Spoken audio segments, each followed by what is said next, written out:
इस कार्यक्रम के पुण्यार्जक हैं श्री नितिन सेठी जी, श्रीमती दीपाली सेठी जी, इंदौर।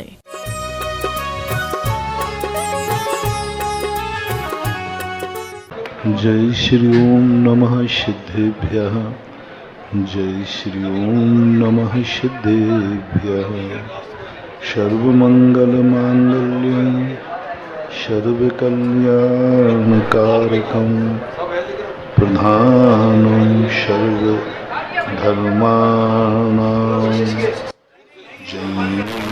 जयतु शासनं जैनं जयतु शासनं। पंच परमेष्टि भगवान के जय हो। आचार्य श्री गुरुवर कुंद कुंद महाराज की जय हो। आचार्य श्री गुरुवर विद्यासागर महाराज की जय हो। बोली परम पूज्य जगत पूज्य निर्यापक श्रवण मुनि पुंगव श्री सुधासागर जी महाराज की समस्त आचार्य संघ की। कोई भी कार्य जब फलित होता है तो सभी के मन में एक भाव आता है कि सभी एक समान कार्य करते हैं, लेकिन सफलता एक समान क्यों नहीं मिलती। सभी व्यापार करते हैं, लेकिन सभी एक समान सफल नहीं हो पाते। सभी भोजन करते हैं एक समान, लेकिन सभी को एक समान ताकत नहीं आती।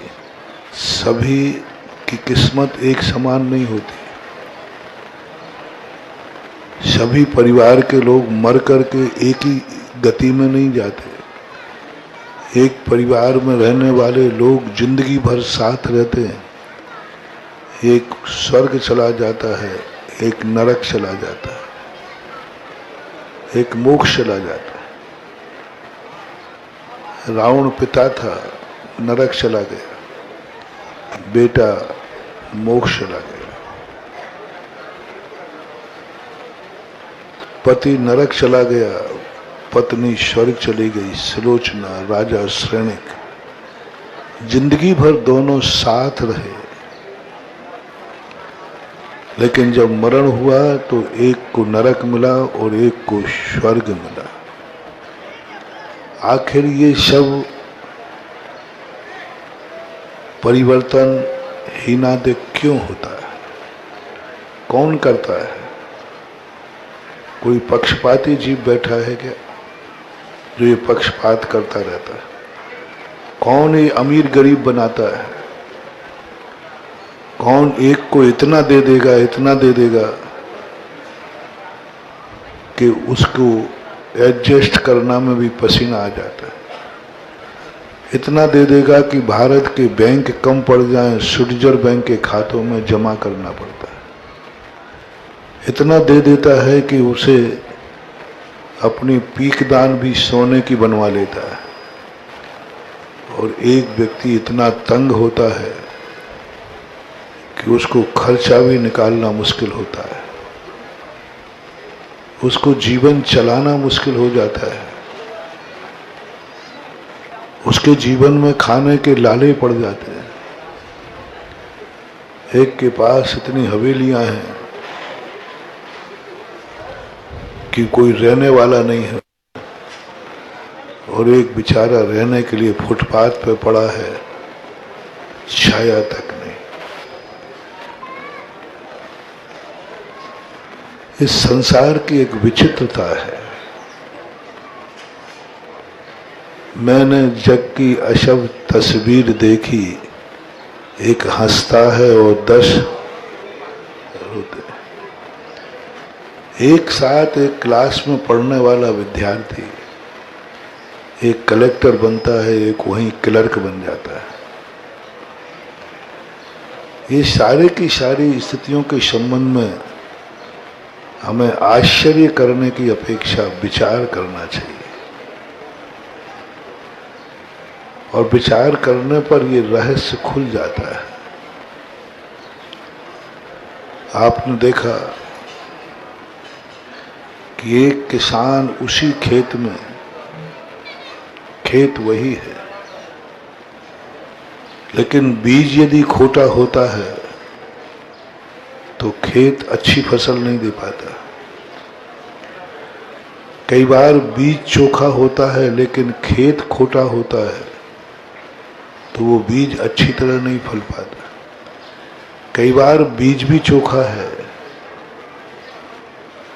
खेत भी चोखा है, लेकिन जिस समय बोना चाहिए था उस समय नहीं बो पाया।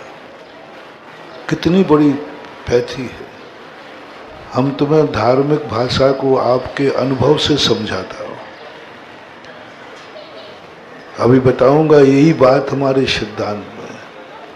किसान देखो, खेत वही है, बीज भी वही है, मात्र थोड़ा समय चूक गया। 15 दिन पहले बो दिया या 15 दिन बाद बो दिया, क्या फर्क पड़ता है? कभी बो दो ना। 15 दिन पहले बोया तो क्या फर्क, बोया तो है।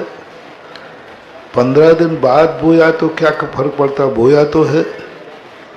लेकिन आपको मालूम है कि समय पर न बोने से वह अच्छा बीज भी, अच्छा खेत भी अच्छी फसल नहीं दे पाता। किसान कहता है मैं समय चूक गया। अभी कल पेपर में आया कि ये बादलों को, पानी को देखकर किसान सावधान, कहीं ऐसा ना हो कि बीज बो दो, अभी ये धोखेबाज मौसम है। हाँ, कई किसान जल्दी बो देते, अभी मत बोना, अभी खेत में बीज मत डालना, क्योंकि अभी जहां से मानसून उठता है वहां धोखाधड़ी चल रही है। हाँ, कोई पहले तारीख निश्चित थी, अब मौसम ने तारीख बढ़ा दी है, तो अभी जल्दी मत करना। पेपर में कल ही देखा मैं देख करके दंग रह गया। मैंने कहा देखो, एक विज्ञान हमारी थ्योरी को मान रहा है, कह रहा है कि अभी मत बोना, अभी काल नहीं है। तो किसान थोड़ा सा काल, उसको ध्यान रखना पड़ता है, एक एक दिन का ध्यान रखना पड़ता है, एक एक दिन का। कई बार सब कुछ समय पे बो दिया, सब कुछ दे दिया,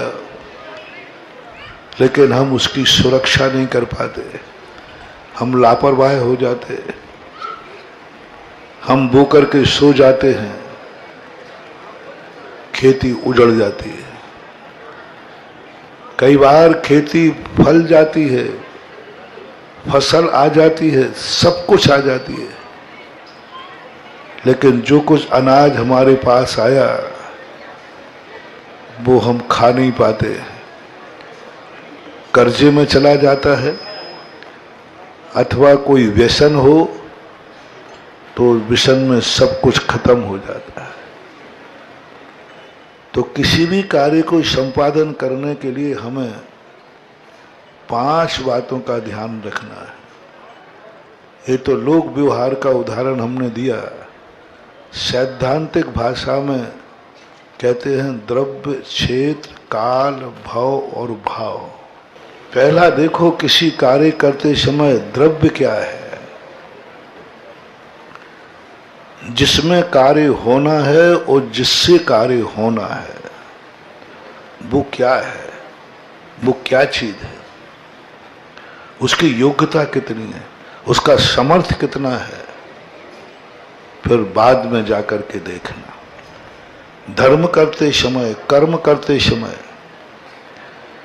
पहले अपनी कुवत देखो, क्या तुम इतने ताकतवान हो? पड़ोसी की थाली मत देखो, पड़ोसी क्या खा रहा है ये मत सोचो, तुम्हारी जठराग्नि कितना पचा पाएगी, अपने पेट को देखो। दूसरे को देख के निर्णय करोगे, भोजन से सुख नहीं दुख पाओगे। अपनी प्रकृति देखो, हमारी प्रकृति क्या है, हमारा नेचर क्या है, हमारी जठराग्नि क्या है, उसके अनुसार भोजन करो। कोई भी कार्य करने के पहले ये देखो कि मैं जो कार्य करने जा रहा हूं क्या मैं इसके योग्य हूं। पहला निर्णय किसी भी कार्य को, चाहे संसार का कार्य हो अथवा परमार्थ का, योग्यता हासिल करो। कार्य करने में कुछ नहीं मिलने वाला। अच्छे अच्छे कार्यों में तुम करोगे अच्छे के लिए, होगा बुरा। अच्छा कार्य है, तुमने अच्छा मान के किया और पता चला कि तुम्हारा बुरा हो गया। अब तुम परेशान हो, महाराज जी मैंने तो अच्छा कार्य किया था, बताओ ये कौन सा बुरा कार्य किया था। अच्छे कार्य को तो किया था, भगवान का अभिषेक ही तो किया था, मैंने अच्छा कार्य तो किया था, महाराज को आहार ही तो दिया था, मैंने अच्छा कार्य तो किया था, लेकिन ये सब क्या हो गया, ये क्या हो गया। अच्छे कार्य करने के बाद बुरा हो गया। ये लोगों की बहुत शिकायत है। अपनी जिंदगी में बहुत सारे लोग हमारे पास ऐसे आते हैं जो कहते मैंने अच्छा कार्य किया है, लेकिन जब से मैंने अच्छा कार्य किया मेरा बुरा हो रहा है, मेरा बहुत बुरा हो रहा है। क्या कमी? कार्य भी अच्छे ही है। कई बार डॉक्टरों के पास जाओ, बोले साहब, डॉक्टर पूछते हैं क्या खाया, बोले साहब कुछ नहीं, जो दुनिया खाती वही खाया, जो प्रतिदिन खाते वही मैंने खाया। क्या खाया? बोले दाल रोटी खाई। बोले यही तुमने जहर खा लिया। अब बोलो भाई, दाल रोटी अच्छी है कि बुरी? सब लोग बताओ भाई। हाँ, सब खाते, सब खाते हैं दाल रोटी। कुछ नहीं खाया डॉक्टर साहब, मैंने दाल रोटी के अलावा कुछ नहीं खाया। और एक सब्जी हो रही थी, वो भी कोई ऐसी गलत सब्जी नहीं थी, लौकी की। भैया बताओ, लौकी की सब्जी कौन सी नुकसानदायक है? अब बोलो, उसने कुछ नहीं खाया। जो सदा से खाता आया, जो सभी खाते हैं, सभी लोग कहते हैं कि दाल रोटी खाओ, डॉक्टर कहता है तुमने जहर खा लिया, तुमने जहर खा लिया। रोटी बुरी नहीं है, दाल बुरी नहीं है, लेकिन डॉक्टर कह रहा तुमने जहर खा लिया, तुम्हें टाइफाइड है। अब टाइफाइड वाले को अन्न, अब बोलो, ना दाल बुरी है ना रोटी बुरी है, खाने वाला बुरा था तो दाल रोटी बुरी हो गई। खाने वाला बुरा था तो दाल रोटी बुरी हो गई। खाने वाला बीमार था, दाल रोटी बुरी हो गई। नुकसान कर गया, नुकसान कर गया, बीमारी बढ़ गई। ताकत आने के स्थान पर ताकत खत्म। दाल रोटी ताकत देती है, लेकिन उसकी ताकत खत्म हो गई। एक उदाहरण तुम्हें सरल इसलिए दे रहा हूं कि ये उदाहरण तुम्हें समझ में आ जाएगा। तो जो आपकी शिकायत है, महाराज मैंने कौन सा गलत किया है? भगवान का अभिषेक ही तो किया। बोलो, अभिषेक करना गलत है कि सही है? पूजा करना, आहार देना सही है, लेकिन तुमने बहुत बड़ी गलती कर ली है। वो डॉक्टर ने कहा ना तुमने बहुत बड़ी गलती करती दाल रोटी खा करके। अब यहां मैं डॉक्टर हूं तुम्हारा, तुमने बहुत बड़ी गलती कर ली। तुमने अभिषेक करके बहुत बड़ा पाप कमा लिया। अभिषेक करके तुमने बहुत बड़ा अनर्थ कर लिया। इस समय जो तुम्हें कर्म का बंध हुआ है, अशुभ कर्म का, इसको काटने का कोई उपाय नहीं। तुम्हारी जिंदगी का सबसे अशुभ कर्म बन गया। सबसे ज्यादा तुमने पाप का बंद कर लिया। तुमने अभिषेक करके बहुत बड़ी गलती की है। और कहूं, अभिषेक करके तुमने अपने जीवन का नाश कर लिया है, और महाराज को आहार दे करके तो तुमने और बड़ी गलती कर ली है। महाराज जी, ये नई परिभाषा आप कहां से बना रहे हैं? हमारी परिभाषाएं ही नहीं होती हैं।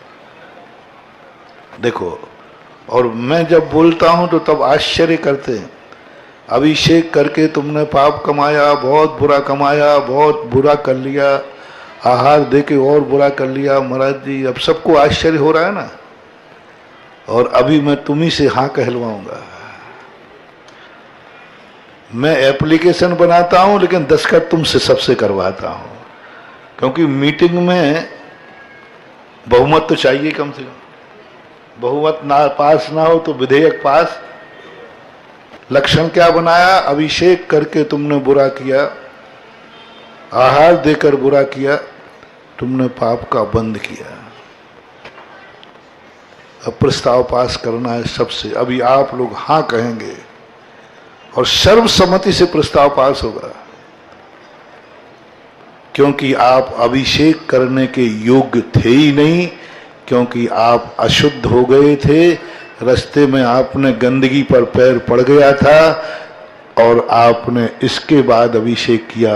बोलो, पुण्य का बंद की पाप का? जल्दी दस्तखत कर दो। सब जल्दी दस्तखत को। अब कोई सोचना है क्या? कौन सी क्रिया की, गलत की अच्छी? अभिषेक करना अच्छा है कि नहीं? लेकिन यदि आप गंदे हो गए, यदि आपने बिना नहाए कर लिया, तो बोलो इस अच्छी क्रिया में पाप का बंद होगा कि पुण्य का? तुमने गलती की है अभिषेक करके, क्योंकि तुम अभिषेक के योग्य थे ही नहीं। ये बोलते हैं द्रव्य दृष्टि। पहली योग्यता, मैं इस क्रिया के योग्य हूं या बाहर से और अंदर से? मैं हूं कि नहीं? मैं अशुद्ध कपड़े पहने हूं, मैं कैसे कर सकता हूं?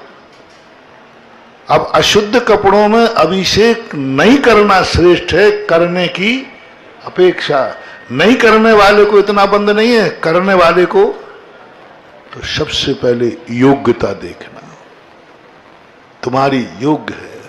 बाहर से देखो, क्या मैं इसके योग्य हूं? सबसे पहले देखो, आपके कर्मों ने तुम्हें योग्य बनाया क्या? धर्म की अपेक्षा। कहीं कर्म ने ऐसे निम्न कुल में पैदा तो नहीं कर दिया?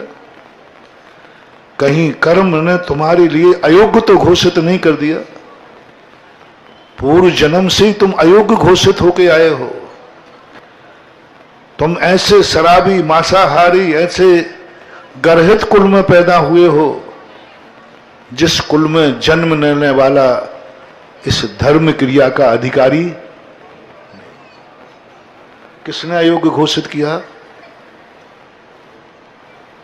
कर्म ने। तुम नहीं कर सको। तुम्हारा कुल, तुम्हारा वंश, तुम्हारा ऐसा संस्कार है, उस कुल में जन्म लिया है जिस कुल में तुम कितना भी अच्छा कार्य करना, तुम इतनी योग्यता नहीं पा सकते हो कि तुम भगवान को छू लो। एक उदाहरण देता हूं त्रियंचों का। त्रियंच सम्यक दृष्टि है। त्रियंच पंचम गुण स्थान वर्ती है। सर्वज्ञ भगवान ने घोषित कर दिया कि ये जो पशु है, ये गाय है, हाथी है, ये कुत्ता बिल्ली है, ये पंचम गुण स्थान वर्ती है। आगम से, शास्त्र से केवल भगवान ने कह दिया। पंचम गुण स्थान वृत्ति होकर के भी उसके कर्म ने ऐसे जाति में पैदा किया कि वो महाराज के चौके में नहीं आ सकता, वो मंदिर के अंदर नहीं आ सकता। वृत्ति है, क्योंकि द्रव्य की अयोग्यता है। तो जब कभी तुम्हें कर्म अयोग्य घोषित कर दे, कर्म तुम्हें ऐसे कुल में पैदा कर दे जो गर्हित कुल है, जो गरहा का कुल है, वहां ऐसी आजीविकाएं होती है, तुम वहां सम्यक दृष्टि बन सकते हो। धर्म के दो रूप लेना, एक भावात्मक धर्म और एक द्रव्यात्मक धर्म। चांडाल इतना महान हो गया कि देवताओं ने जय जयकार की। जैन धर्म की विशेषता देखना, देवताओं ने जय जयकार की, कमल बिछा दिए देवताओं ने। इतना धर्मात्मा था, इतना धर्मात्मा होकर के भी उसको द्रव्य की अपेक्षा आहार देने की छूट नहीं, भगवान के अभिषेक करने की छूट है। धर्मात्मा इतना है कि देवता जय जयकार कर रहे हैं, देवता उसको कमल बिछा रहे हैं। इतना बड़ा अतिशय हुआ कि समुद्र में फेंकने के बाद भी वह डूब के मरा नहीं और कमल बिछ गए। इतना बड़ा सम्यक दृष्टि होकर के भी अयोग्य घोषित कर दिया, तुम आहार नहीं दे सकते, तुम अभिषेक नहीं कर सकते, तुम मुनि नहीं बन सकते, तुम इस प्रकार की परिणति नहीं कर सकते, अयोग्य घोषित कर दिया। अब यदि वो चेष्टा करता है तो अच्छा कार्य करते समय भी उसको अशुभ का बंध होगा। तो पहले आप अपने जिंदगी में सबसे पहले सोचना, किसी भी अच्छे कार्य करते समय क्या मेरे कर्म ने मुझे इस कार्य करने के योग्य बनाया है? नहीं बनाया है तो आप अनधिकृत चेष्टा न करें, जबरदस्ती ऐन कैन प्रकार कार्य करने का कार्य न करें। आपको नहीं करने में ज्यादा फायदा है करने की अपेक्षा। दूसरा कार्य, आपके कर्म ने तो तुम्हें अच्छा बनाया, लेकिन तुम्हारे कुल में, तुम्हारी जाति में कुछ ऐसा कलवड़ हो गया कि तुम योग्य थे और अयोग्य हो गए। क्योंकि जिनके बीच में तुम जन्मे हो, जिनके बीच में रहते हो, उन्होंने कुछ ऐसा कार्य कर लिया जो आगम विरुद्ध है, धर्म विरुद्ध है, समाज विरुद्ध है, परिवार विरुद्ध है, जो एक मर्यादा के खिलाफ है। अयोग्य नहीं थे, आपकी भूल से, आपके चूक के, आपके परिवार से किसी ने किया, पूरा परिवार अयोग्य घोषित हो गया। आप धर्म करें, माला फेरें, जाप करें, स्वाध्याय करें, लेकिन आप अभिषेक नहीं कर सकते, आप आहार नहीं दे सकते, अब आप मुनि पद भी धारण नहीं कर सकते, क्योंकि आपके कुल में किसी ने एक ऐसा व्यवहारिक से हट कर के कार्य कर लिया। जिन घरों में ऐसी घटनाएं घट जाती हैं, विधर्मी, विजाति, वैधव्यपूर्ण, उनको मैं कहना चाहता हूं वो अयोग्य घोषित हो चुके हैं। अब उनका धर्म है कि वो जिन कार्यों को गुरु निषेध करे, जिनवाणी निषेध करे, उसको ऐन कैन प्रकार करने का भाव मत करो, अन्यथा जो दुर्घटना घटी है ये जन्म जन्मांतरों तक और घटती रहेगी। बोलो, तुम्हारे घर में कोई भी यदि बच्ची ने कोई विधर्मी संबंध किया, आपको फर्स्ट टाइम सुनते ही कैसा लगा, अच्छा या बुरा? आपसे पूछो, आप माता पिता है, सुनते ही आपको कैसा लगा? महाराज जी अब मत पूछो कैसा लगा, करंट का कष्ट तो कम होता है। तो तुम्हारे उस झटके ने क्या बता दिया कि कुछ गलत हो रहा है। तुम्हारे झटके ने बता दिया कुछ गलत हो रहा है, किसी से पूछने की जरूरत ही नहीं, तुम्हारी आत्मा गवा देती। यदि अच्छा होता तो तुम्हें खुशी होती, अच्छा बेटा ये किया, बहुत अच्छा, जो मैं करना चाह रहा था तूने तो एक कदम। जब बेटा कोई इतना अच्छा कार्य करे तुम न कर पाओ तो तुम्हें सुनकर के बहुत खुशी होती है। लेकिन आज तुम्हें सुनकर के क्या लगा? पहले दिन आपने सुना ऐसा कर लिया बेटा बिटिया ने, तो उस दिन तुम्हारी हालत क्या थी? ढंग से रोटी खाई थी? ढंग से नींद ली थी? आंखें कैसी थी? रो रहे, कोस रहे थे। ये सबसे बड़ा फैसला है, सबसे बड़ा निर्णय है, किसी की भी मानने की जरूरत नहीं। तुम्हारे कुल में, तुम्हारे परिवार ने, तुमने खुद, पहले तो परिवार कर, तुम्हारे परिवार ने क्या किया क्या नहीं किया इसकी समीक्षा मैं नहीं कर रहा हूं। तुम्हारे परिवार ने कुछ किया, पहले सुनते ही आपको कैसा लगा, बस। मैं भगवान को नहीं ला रहा हूं बीच में, मैं भी नहीं आ रहा हूं बीच में। तुम्हें पहले ही सुनते तुम्हारे बेटा बिटिया ने, भाई ने कुछ किया और तुम्हें पता चला तो कैसा लगा, बस। वो जो झटका लगा वही सत्य है। क्या कहा? वही सत्य है, वही धर्म है, बस उसको पकड़ना। अब जो दूसरा विकल्प आएगा वो मोह आएगा, वो राग आएगा। अब गंदगी को ढांकने का, अब तुम्हारा दूसरा विकल्प अब कहेगा हो ही गया, अब ये हो गया, अब ये हो गया, अब उसको तुम ढांकने का प्रयास करोगे। नहीं करता तो क्या करता, और क्या उपाय था? अब बेटे को छोड़ नहीं सकते, बेटा तो अकेला ही है, बिटिया से बहुत मोह है, आप त्याग नहीं कर सकते, तो अब धीरे धीरे तुम उसके समर्थन में होते जाओगे। अब ये है पाप, ये अधर्म। पहला था धर्म, प्रथम दृष्टि शुद्ध दृष्टि। पहली दृष्टि को सब लोग पकड़ना महानुभाव। बाद के मोह माया जाल में तुम पढ़ना जो पढ़ते रहना,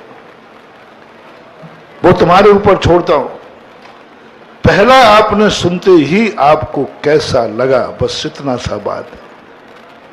इतनी सी चर्चा अपने जीवन में, एक कला सीख लो, एक कला सीख लो।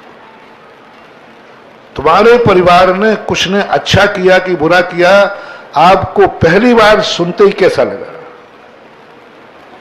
यदि झटका लगा तो नोट कर लेना, यह कार्य बहुत बुरा है। शर्मिंदगी महसूस हुई, आंख में आंसू आ गया, बस। अब आप तुम कितना भी ढांकने का प्रयास करना, धर्म अधर्म में नहीं बदल जाएगा, सत्य असत्य में नहीं बदल जाएगा, सत्य तो सत्य रहेगा। तुम स्वयं निर्णय करो, तुमने गलत किया या सही किया। बहुत छोटा सा थर्मामीटर दे रहा हूं। जिस कार्य को आप करने जा रहे हैं, उस कार्य को करते समय आपको किसका डर लग रहा है? पहला डर, इस कार्य करते समय मुझे भगवान का डर लग रहा है। समझ लेना वो कार्य गलत तो है, लेकिन ज्यादा गलत नहीं है। क्योंकि तुम किससे डर रहे हो? क्योंकि भगवान की दृष्टि तो बहुत बड़ी है। भगवान का भी के अनुसार चलो तो वो तो तुम्हें कुछ भी नहीं करने देगा। क्योंकि उसकी किताब तो बहुत पवित्र है, बहुत शुद्ध है। उसके मर्जी के अनुसार तो तुम जिंदगी गृहस्थ जी ही। दूसरे नंबर पर डर लग रहा है गुरु महाराज का। समझ लेना पाप बड़ा हो गया। पहला डर किसका था? भगवान का। तो भगवान का यदि डर लग रहा है तो वो पाप ज्यादा बड़ा नहीं है।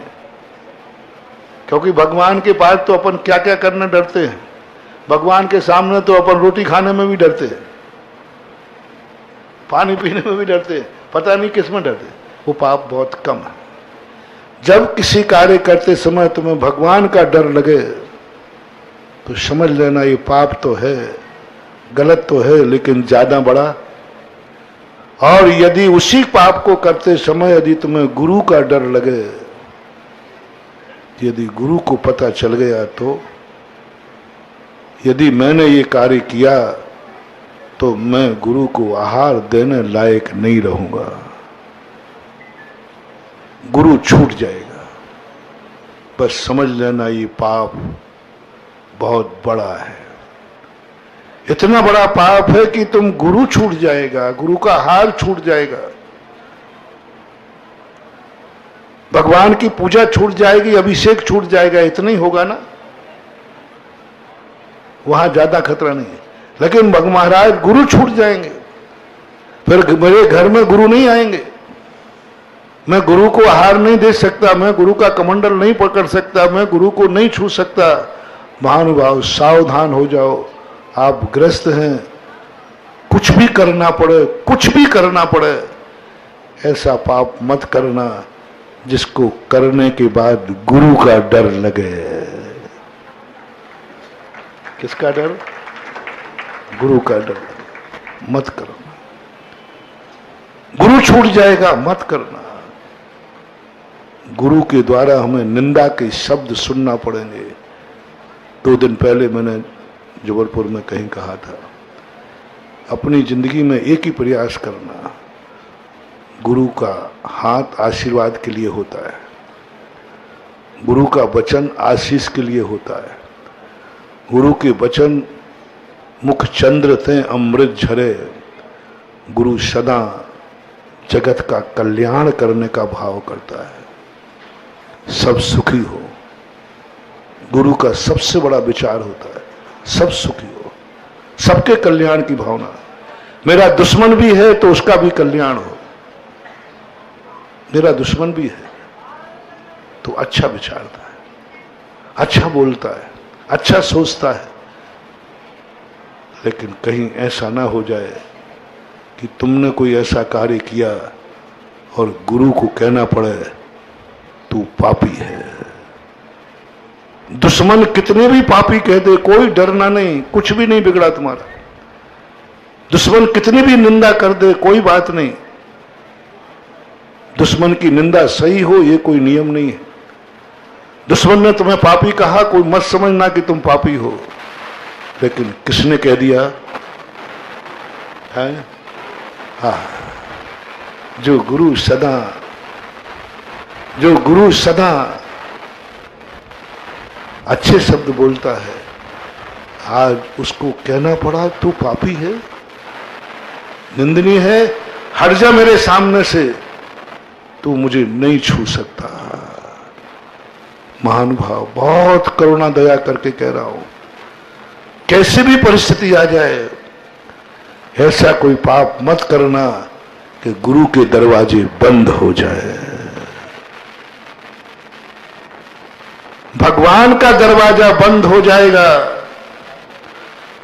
कभी गुरु खुलवा देंगे, लेकिन गुरु का दरवाजा बंद हो जाएगा, सारे जगत के दरवाजे बंद हो जाएंगे। भगवान का दरवाजा बंद हो जाएगा, गुरु खुलवा देंगे, गुरु जमानत लेंगे, गुरु के साथ हमें जाने का मौका मिल जाएगा। गुरु वो शक्ति है जो भगवान और भक्त की कड़ी को जोड़ते हैं। गुरु की जिंदगी में जरूरत क्यों पड़ी? सीधा भगवान और भक्त का संबंध होना चाहिए? नहीं, गुरु वो कड़ी है जो भक्त और भगवान को जोड़ते हैं। भक्त भगवान में कंप्रोमाइज करते हैं, भक्त और भगवान के बीच की नाराजगी दूर करते हैं, भक्त और भगवान के बीच की जमानत लेते हैं। जब तुम कुछ ऐसा कर बैठते हो तो भगवान का दरवाजा बंद होता है, गुरु बीच में खड़े होकर कहते हैं भगवान भगवान। आप लोग करते हैं, अदालत में क्या होता है? अपराध किया है, गलती की है, कोई तुम्हारा रिश्तेदार, तुम्हारा हितैषी खड़ा होकर कहता है साहब गलती तो हुई है, लेकिन आगे के लिए मैं इसकी जमानत लेता हूं। जमानत ही होती है, जो हो गया वो तो हो गया, लेकिन आगे नहीं होगा ये मैं जमानत लेता हूं, इसको जमानत बोलते। और उस जमानत के बल पर कोर्ट तुम्हें बरी कर देता है, अपराधी होकर के भी। आप अपराधी हैं लेकिन कोर्ट ने बरी कर दिया जमानत पे। कितने अपराधी जमानत पे बरी होते? बहुत सारे। बस महानुभाव, तुम भगवान की दृष्टि में कभी अपराधी हो जाओगे, बस ये ध्यान रखना, गुरु तुम्हारी जमानत लेगा भगवान के सामने। हे भगवान, इसने गलती की है, अपराध किया है, लेकिन मैं जमानत लेता हूं, आगे इससे गलती। अब बोलो महानुभाव, आपसे मैंने पहले ही कह दिया, ऐसा एक भी व्यक्ति नहीं है जो भगवान के दरवाजे अपराधी ना हो। कान खोल के सुनना ना, मैंने सबके केस वहां देख के आया हूं, तब प्रवचन दे रहा हूं। सबकी फाइलें वहां पर, सबकी फाइलें हैं, सब अपराधी हैं भगवान की दृष्टि में। भगवान बहुत सख्त नाराज है तुमसे, और इस कलयुग में पंचम काल के जीवों से तो भगवान इतना नाराज है, किसी भी दर्शन का भगवान आज इस पृथ्वी पर जन्म नहीं लेना चाहता, कोई अवतार नहीं लेना चाहता। बोले क्या करूं? मैंने कई बार कहा भगवान आप क्यों नहीं जन्म लेते? बोले क्या करूं, पापियों से भरी है। एक रावण से निपटने के लिए मुझे कितनी मकसद करना पड़ी थी। एक रावण, यहां तो घर घर रावण, घर घर लंका, इतने राम कहां से लाऊं? घर घर कंसा, घर घर मथुरा, इतने श्याम कहां से लाऊं? रामचंद्र जी कहते हैं एक रावण से निपटने में आफत हो गई थी, यहां तो घर घर रावण है, मैं नहीं आ सकता। एक कंस से निपटने के लिए श्री कृष्ण को क्या करना पड़ा? यहां तो घर घर कंसा, घर घर मथुरा, इतने श्याम कहां से? आज कोई भगवान अवतार नहीं लेना चाहता, क्योंकि भगवान की दृष्टि में हर व्यक्ति अपराधी है, हर आंगन अपराधी है। जो कुछ भी दुनिया में है, हर कणकर, हवाएं अपराधी हैं, क्षेत्र अपराधी है, व्यक्ति अपराधी है, भक्त अपराधी है, सब अपराधों से दुनिया भर चुकी है।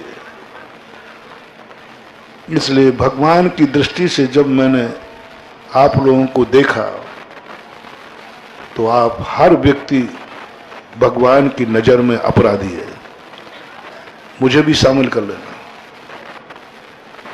सबकी फाइलें देख ली मैंने, सबकी फाइलें हैं, सब पर कोर्ट केस है, सब अपराधी हैं।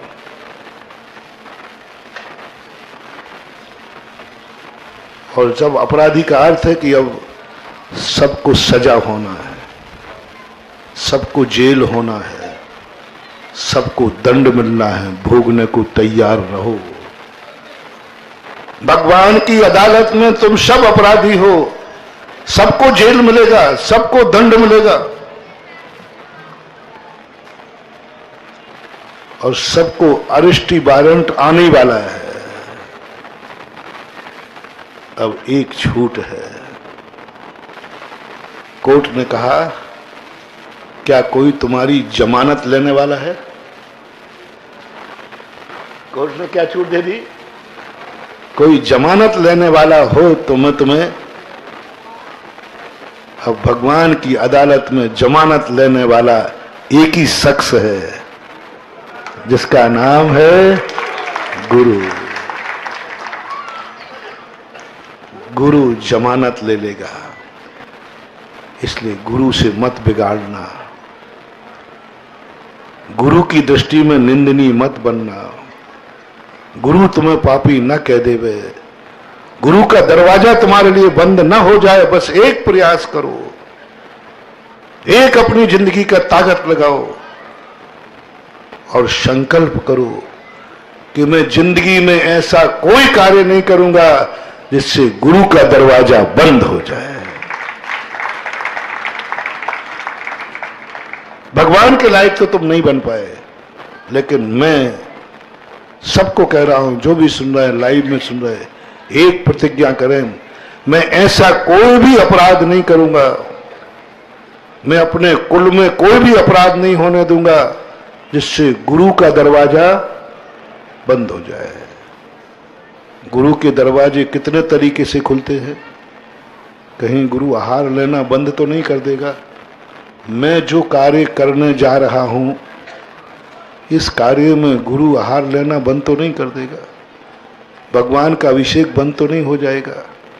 भगवान की पूजा में इंद्राणी बनने के लिए पाबंदी तो नहीं हो जाएगी। इतने का बस एक ही बात, बहुत बड़ी पंचम काल का सर्वोत्कृष्ट साधना, सर्वोत्कृष्ट तपस्या, सर्वोत्कृष्ट। और तुम कुछ भी करो या ना करना, कुछ भी मत करना, मत बनना मुनि, मत करना त्याग, मत करना, मत प्रतिमाधारी बनना, मत बड़े बड़े दान देना, मत बड़े बड़े उपवास करना। ये सब के लिए मैं तुम्हें बरी करता हूं। दान नहीं देना, मत देना, उपवास नहीं करना, मत करना, कुछ नहीं करना, मात्र इतना सा करना, मैं ऐसा कोई कृत्य नहीं करूंगा जिससे गुरु का दरवाजा बंद हो जाए बस। और तुमने इतना कर लिया तो भगवान की बात, तुम्हारी जो अपराध की फाइल है उस पर जमानत मैं लूंगा। बहुत रिस्क उठा रहा हूं, विश्वास दिलाओ मेरी जमानत सलामत रहेगी कि जमानत भी जब्त हो जाएगी।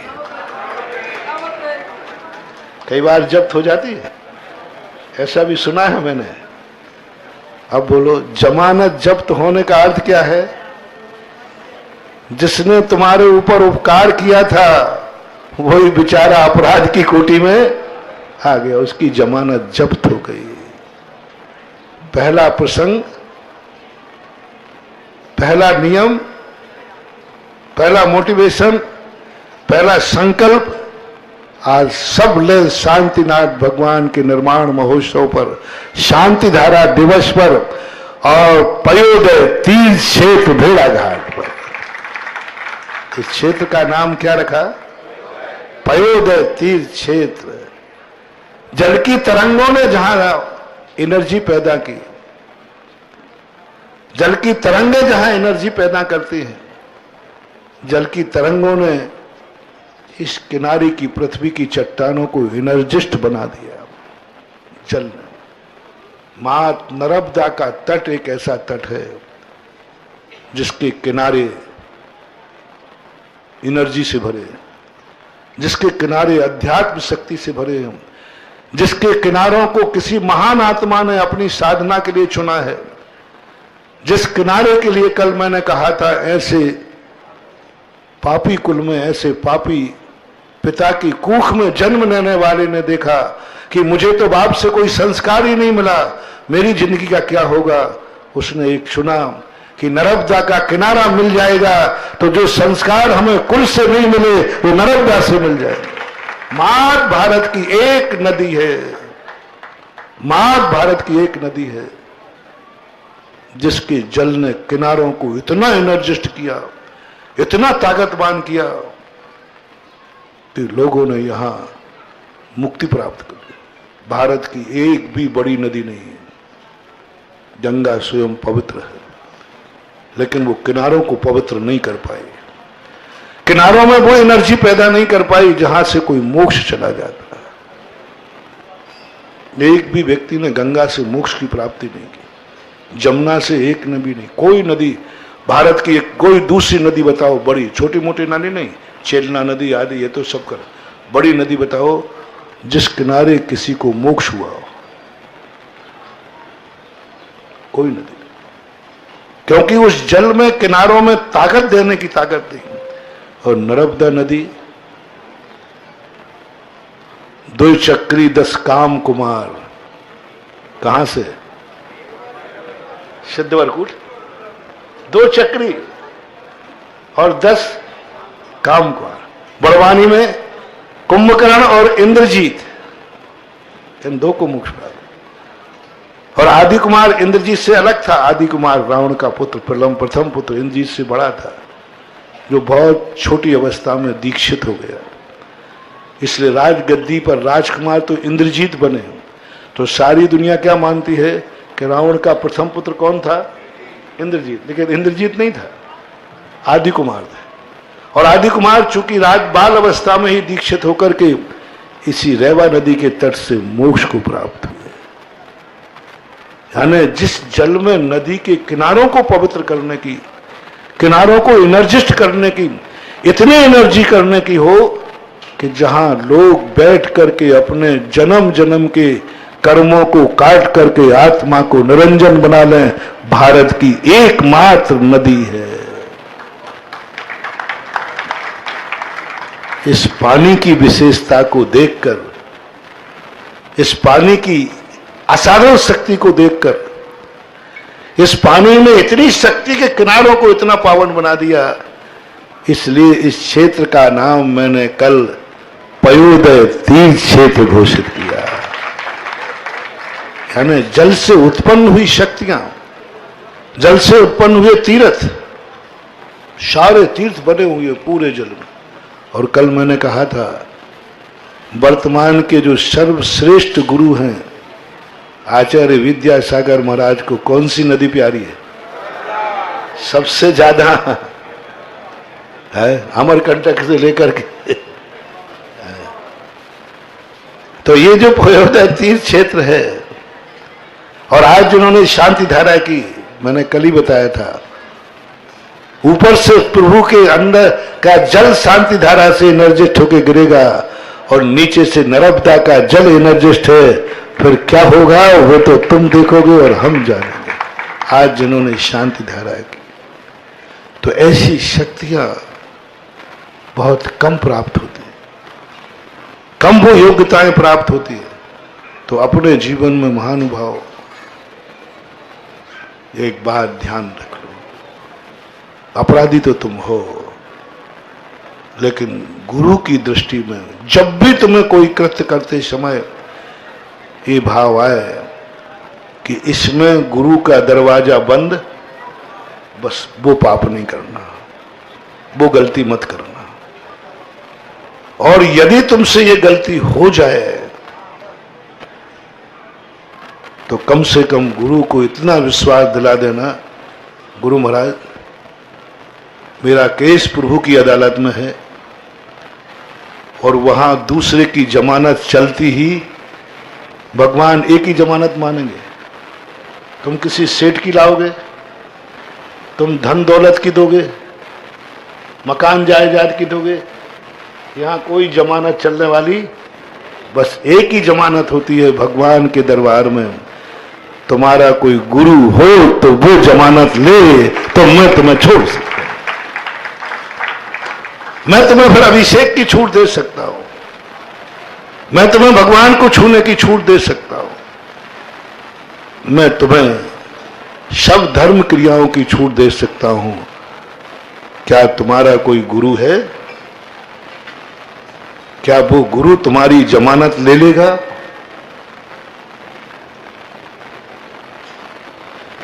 बोलो, है तुम्हारा कोई गुरु के नहीं? बोलो तो सही। जिसका कोई गुरु नहीं उसका जीवन शुरू नहीं है तो आज बहुत बड़ी रिक्स है।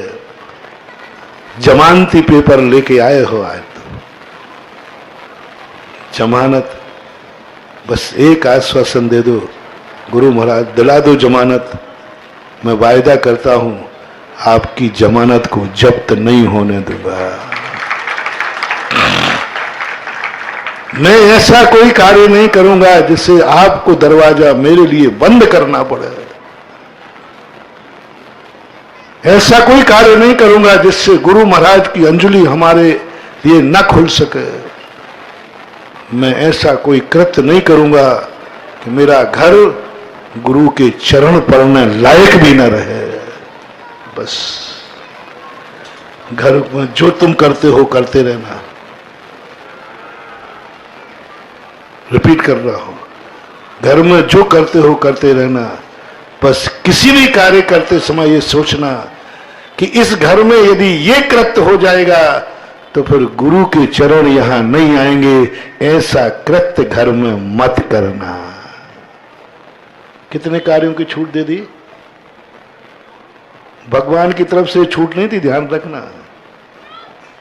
भगवान को यदि घर में ले जाना है तो तुम्हारी गृहस्थी बिगड़ जाएगी, ध्यान रखना, गृहस्थी नहीं चला पाओ। भगवान तो कहता है कि मैं वहीं जाऊंगा जो घर में मंदिर होगा। भगवान को बुलाना है, घर को मंदिर बनाना पड़ेगा। अब मंदिर में क्या क्या नहीं कर सकते, जल्दी बोल दो, कोई हिम्मत किसी की तो बताओ। मंदिर में क्या क्या नहीं कर सकते वो तुम्हें घर में नहीं करना है। कोई हाथ उठा रहा है तो भगवान चले जाएंगे। अभी यहीं भगवान को बैठा दूंगा, यहीं से सीधा लेकर, आजकल अपने भगवान चलित भगवान है, मैं उस घर में ले चलूंगा भगवान को जिस घर में वह कृत्य ना होता हो जो मंदिर में नहीं किया जाता। है कोई घर ऐसा? अपने घर को मंदिर बना ले और मंदिर में जो कृत्य नहीं किया जाता वो घर में नहीं किया जाएगा। ऐसा किसका घर है? मंदिर में रोटी नहीं खाई जाती, खाई जाती? बोलते नहीं हो तो घर में भी हमने ऐसा उदाहरण दिया जिससे और कोई तो तुम मान लो फिर भी गड़बड़ कर लोगे, लेकिन इसके बिना, पानी पीने के बिना और कामों की तो क्या कहूं, और कार्यों की तो क्या कहूं। जब रोटी ही मंदिर में नहीं खा सकते हो तो और गृहस्थी के कार्य तो मंदिर में करने का सवाल ही नहीं था। इसलिए भगवान के लायक तो बंधु तुम्हारा घर है नहीं, तुम्हारे बाप का भी नहीं था, तुम्हारे दादाजा के भी नहीं था, और तुम्हारा पोता भी करने वाला नहीं है। अब बचा किसकी बारी?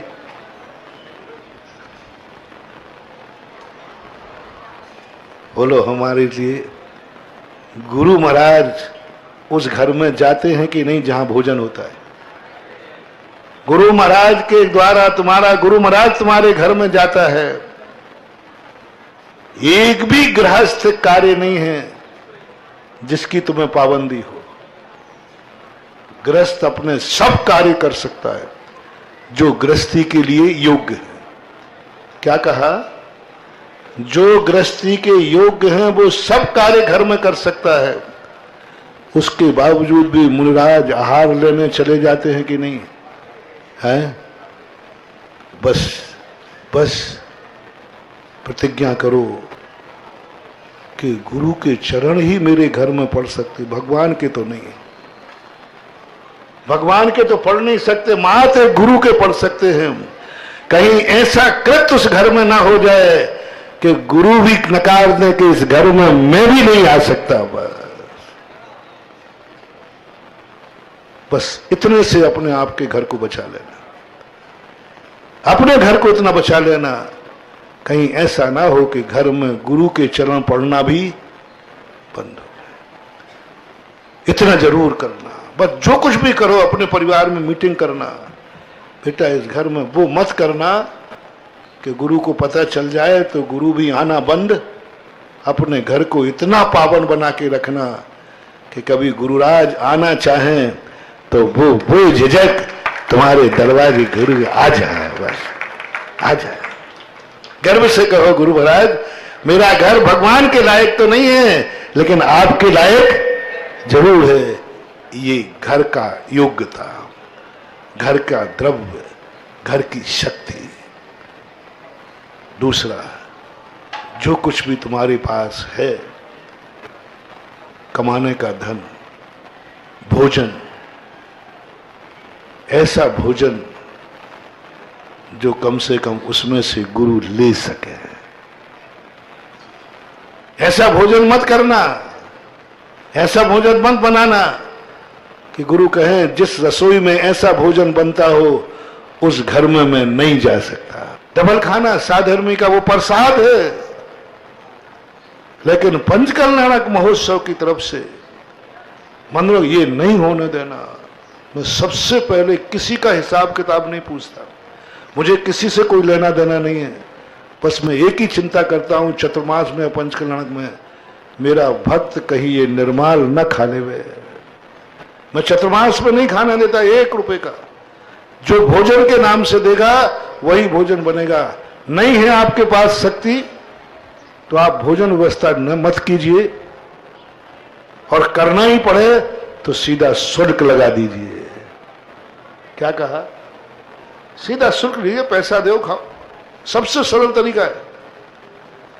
आप पैसा दे दीजिए, और पैसा लगाने में मंदिर का निर्माण कराने की अपेक्षा यदि थाली का पैसा निश्चित कर दिया जाए तो कोई दोष नहीं है, क्योंकि वो देगा और खाएगा। लेकिन मंदिर से मत करो। पंचकल्याणक समितियों से मेरा बहुत अच्छी तरह से कहना है, ये पाप मत करो, ये मत खिलाओ। नहीं है तो हाथ जोड़ लो कि भैया हमारे यहाँ भोजन की व्यवस्था। और खाने वालों से मेरा कहना है कि मत खाओ। और यदि दोनों के मजे लेना है तो श्रेष्ठी सामने आ जाओ। पंचकल्याणक में भोजन भी होगा और ठाट से होगा। अतिथि भगवान के अतिथि मेरे अतिथि होंगे। 6 दिन की तो बात ही होती है, 6 दिन की तो बात ही होती है। 6 दिन में भगवान के पंचकल्याणक के अतिथि अपने अतिथि 6 श्रेष्ठी बना ले। 6 नहीं बना पाओ, डबल कर लो, मिलके कर लो, 5 लोग मिलके कर लो। लेकिन अपने साधर्मी भाइयों को निर्माल का भोजन नहीं करने देना, इस बात को मैं विशेष तो भेड़ा घाट में इतना पुण्य का अर्जन कराऊंगा। ऐसा महान पंचकल्याणक होगा, ऐसी नदी किनारे भगवान बैठेंगे, वहां एक छोटी सी भूल से तुम्हारा पुण्य क्षय हो जाएगा। इसलिए मैंने संकेत कर दिए कि पंचकल्याणक में कमेटी को क्या आदेश है, भोजन व्यवस्था नहीं करना, करना है तो क्या लगाना।